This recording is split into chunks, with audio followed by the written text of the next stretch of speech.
the time has finally come to finish doing the install on the gauges that I have. We are going to finish installing the AFR gauge and the oil pressure gauge, and I'll go into exactly what they are and what was done so far here in a moment. Alright, so the gauges that I have, they are used. They were previously installed. What I have is a 2-pod pillar, and the reason why I'm using the 2-pod over the 3 is because I feel that the 2-pod is low enough and it does not obstruct my view. I did have a 3-pod installed, and I noticed myself leaning forward to the right to try to see around it. So I feel that this is, even though I'm giving up one gauge, I feel that this is better. Alright, but anyway, the gauges that we are going to be installing is an AEM oil pressure, and we have an AEM fail-safe gauge. Alright, now the oil pressure gauge basically comes with a wire that goes to the sensor and a wire to power the gauge. Now, the fail-safe gauge comes with a wire. Alright, now this one here plugs in, and this has wires that you put in here to power the gauge. Okay, the red and the black. And then it has a USB that you would plug into a laptop to actually program the gauge to do different things. Now, you can look all that information up online. So, let's get to the next part of wiring. So, there's also a wire that plugs into the gauge and will run down to our AFR wideband sensor, the O2, that's mounted down inside of our exhaust, which is already installed, and I'll show you that later, along with the sending unit for the oil. Okay, so I basically just printed out the overview and installation diagram for our wideband fail-safe gauge. So we need to decide where we're going to be running our wires and get everything hooked up. Alright, so now we're over here, we're underneath the hood. I did turn this light on to try to show you to see in here a little bit nicer. I don't know how much the camera picks up, but it's a little dark to the eye. Alright, now if you look right here is our sensor for our oil pressure gauge. You can run these off of the cylinder head, or you can get a T and run it off in the back of the block where the oil sensor light is for the factory. If you look right here, I've seen these actually, they remove this block off and they'll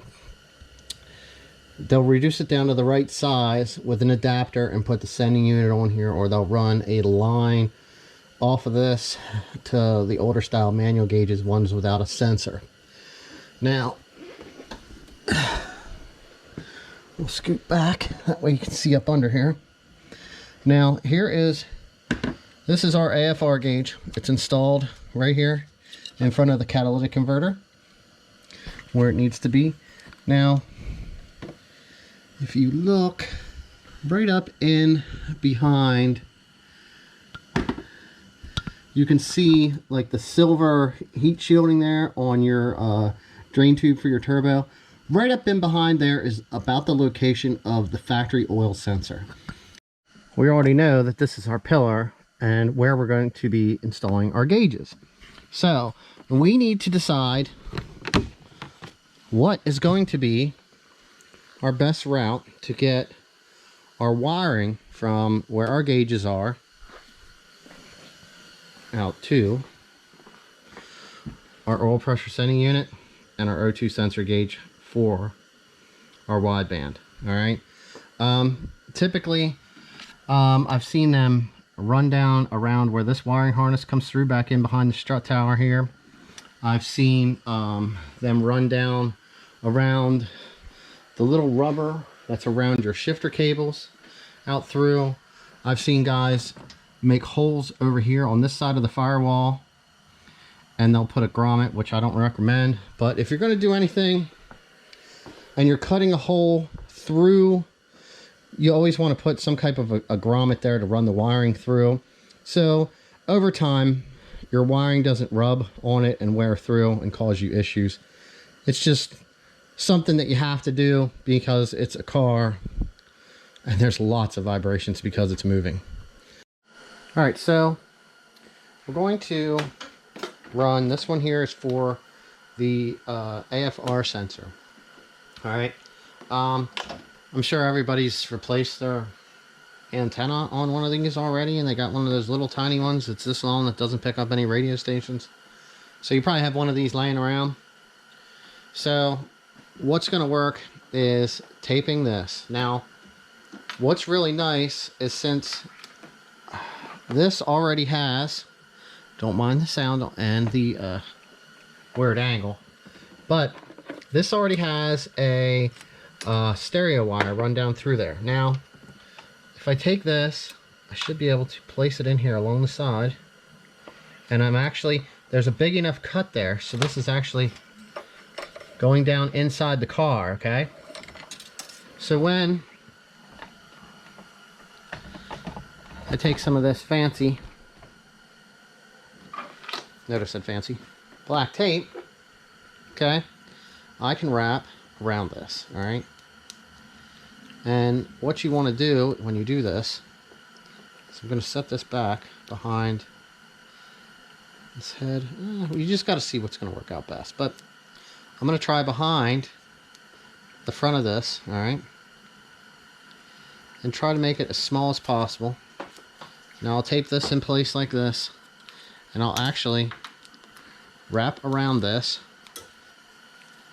like that. Okay? Making this shape, all right? Now, what I'm going to do is I'll hold it like this, and I'm going to take this and shove it down right alongside the wire like I had showed you. Right here's our hood latch. Right here's where our wire came out. So basically all you need to do now is untape this, and then you can pull that out and then run this up through the dash. So I decided to turn this into a 2-for-1. All right, since we already have our antenna here, this is the wire we fed through. Now, this is the wire that needs to go to the oil pressure sensor. So it basically needs to go back out through that hole. And with all hopes, we're going to hope that that actually fits through there. Well, sending unit, here we come. There we go. Nice little tug. All right, I'm going to get this tape off. All right, guys, I got the antenna wire insertion tool. All right, I got all the wire off. I did reinstall our seal onto this. All right, now I'm looking at this where this is coming out up here across the top. All right, and we need to come over to here.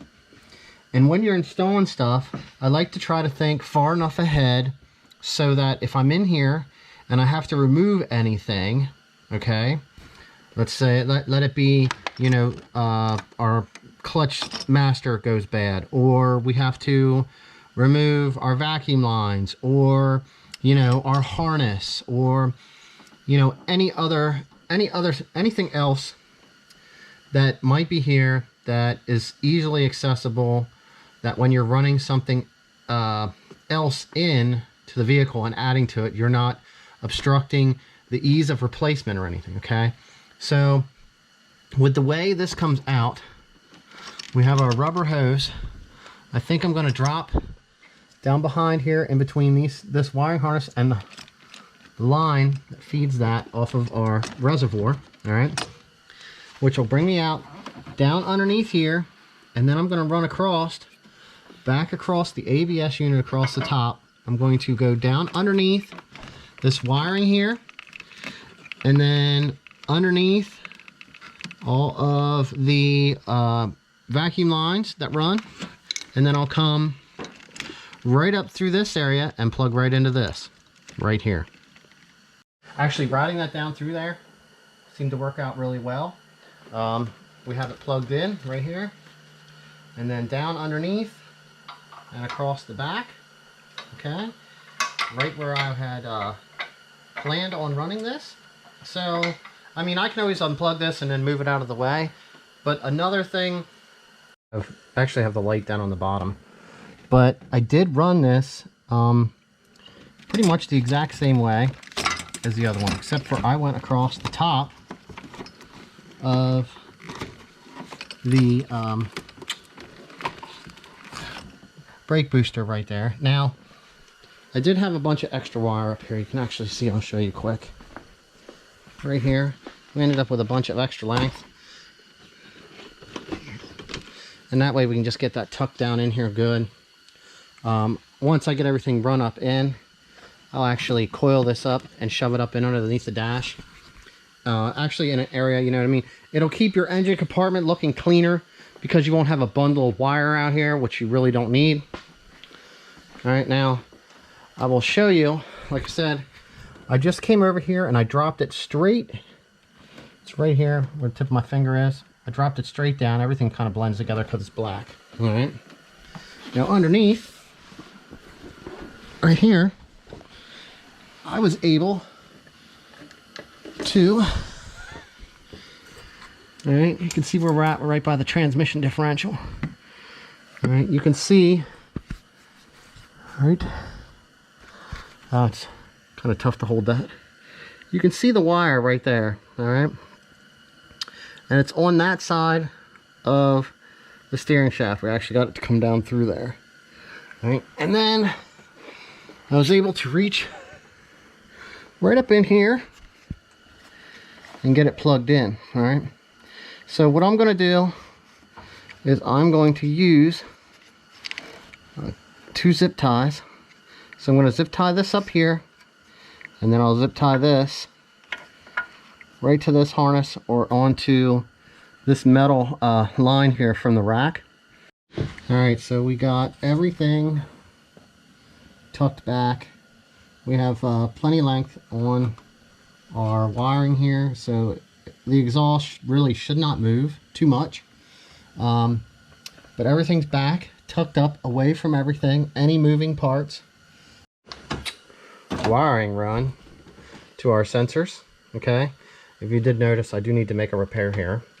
This is something you do not want this wire to ground out, because that will be bad, all right? So now that we have all of them run, we can actually, you know, I can get that set back up in where I need it to be. I can get ready to reinstall my battery. I do have some other stereo wire here, so that mess should be replaced here real soon. Also, now, since we have that done, we can actually move over to now getting our wires routed up through here so that we can actually get them plugged into our gauges when we go to install our pod. We got our wiring. Actually, I removed the kick panel, which allowed me to reach tight up along the inside edge here, okay, along the I guess you would say the A-pillar right up here, okay? And I was able to shove the wiring up through here, all right? And then I kind of reached in and then I brought it up right through here, all right? So we have our wiring up here. This one needs fed back down so it can be run to power, all right? And then this is for our sensor. So now we're at the point where we need to, we're gonna lay our gauge pod in across here and try to get our wiring fed down through and finish wiring up our powers, our grounds, and we need to route this harness here so that this is located down in this area right here so that we can pull this out. We can put an extension onto it, or we can just stand right next to the car with the laptop if we want to change anything inside the gauge. All right, so that's where we're at. We're going to get those. Basically, all I'm going to do, I'll probably run them back down behind and come out right here with these. And also this one, I'll probably just push it up through because that'll be easier. And try to get it to tuck down in underneath. And then we'll clean up some of these other, this is the wiring that I have going to the boost gauge right now. And I kind of just, that was kind of just a quick a quick install the other year. All right, we got all of our wiring in. We actually, right down here, I got all the grounds together and put them in there. I couldn't find one of these adapters to mount a fuse for installing gauges, and I do have the USB kind of taped together, and it's tucked right in here, so it's easily accessible. But I kind of like taped everything back real nice. Now we have everything fed up through for our oil and for our gauges. Now this was kind of nice. Like I said, if you I mean, I got this used, so this stuff was already done. Somebody had already figured this out, and they have this set up for this. Now all I have to do basically is plug this stuff in. I do have to run this other vacuum line and get some of this other stuff tucked down in. All right, so right now I'm at the point where all I'm going to do is I'm going to fit this together on top, and then I'll get everything plugged in, and it'll be ready to be installed once I get our extra length tucked up and I get our vacuum line teed into the other boost gauge from the failsafe. So that's where we're at right now. Like I said, the fact that this was already done saved me a bunch of time. Right. This is actually the extremely pain in the butt part right here that I'm at, because right now we're trying to get everything tucked down in here so that it'll fit and you can get the dash cover back in at the same time, because I mean, you know, there's quite a bit of wires actually running up into these, and this is usually like I said, probably the worst part about the whole installation is getting this right here in this lower area for everything to get back together, so that when you stuff this back down in, you don't end up with a bunch of stuff all over the place. So yeah, the fun part, you know, getting everything pulled down in.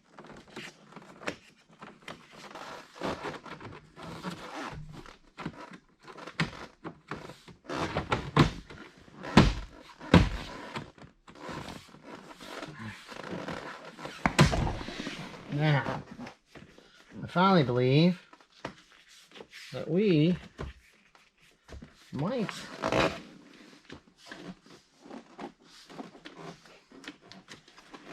be at the point of cycling the key over and testing these things out. So I'm going to install the battery, and then we'll see what these gauges do.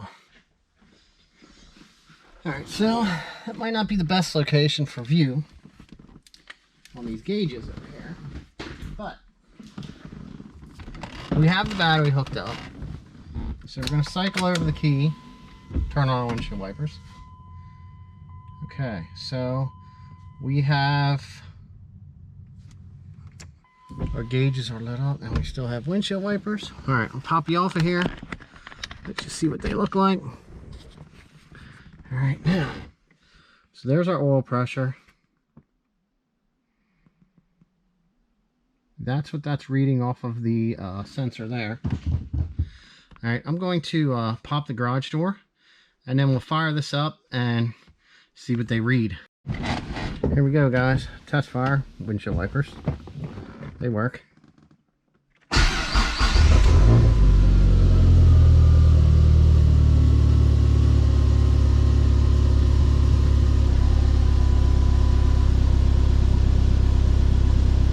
Remember, we're cold. We just started this the first time it's been started in a couple days.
All right, aside from having to make a couple fine adjustments, we actually got the gauges installed.